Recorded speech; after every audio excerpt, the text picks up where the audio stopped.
Good morning সবাইকে। সকাল সকাল মর্নিং ওয়াক থেকেই তোমাদের সঙ্গে কথা বলা শুরু করলাম। আমি একটু সকাল সকালই উঠি, তো তাই সকালবেলা হেঁটে এসে স্নান টান করা হয়ে যায়। আমার সকাল 7টার মধ্যে আমার স্নান হয়ে যায়। আর আমার বাগানটা দেখো বেশ সুন্দর হচ্ছে, গাছগুলো তো দেখতে বেশ ভালোই লাগছে। আর বৃষ্টির জল পড়ছে, তো তাই গাছগুলো যেন তরতাজা হয়ে উঠেছে। আর বৃষ্টির দিন বলে সকাল সকাল জামা কাপড়টাও কেচে নিলাম। পুজোটা যেহেতু সকালবেলায় আমি করে নিই, গুরুদেবের সেবা দিয়ে বাকি কাজে হাত দিই, তো সকাল সকাল এই কাজগুলো আমার রেগুলারের কাজ। আর আজ যেহেতু স্কুল আছে, সোমবার যেহেতু, তো টিফিনের ব্যবস্থা আগে করতে হবে।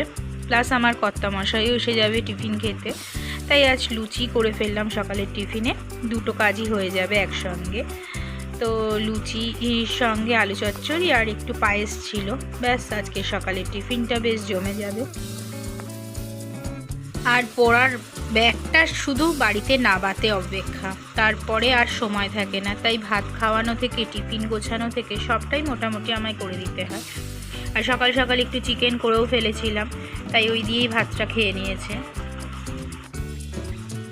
আর বাচ্চারা যতই বড় হোক না কেন, টিভি ছেড়ে তাড়াতাড়ি করে যে স্কুলে যাওয়ার জন্য রেডি হবে সেই দিকে কোনো হুঁশ থাকে না। তাই রুটিন দেখে সব কিছু মিলিয়ে ব্যাগ গুছিয়ে যেন সামনে দাঁড়িয়ে থাকতে হবে স্কুলে যাওয়ার বলে যাত্রা শুরু করো। সব কাজেতে সবার আগে গুরুচরণ ধরো। সাবধানে যাবি, রাস্তা পার হবি, খুব সাবধানে দেখে শুনে পার হবি, ঠিক আছে?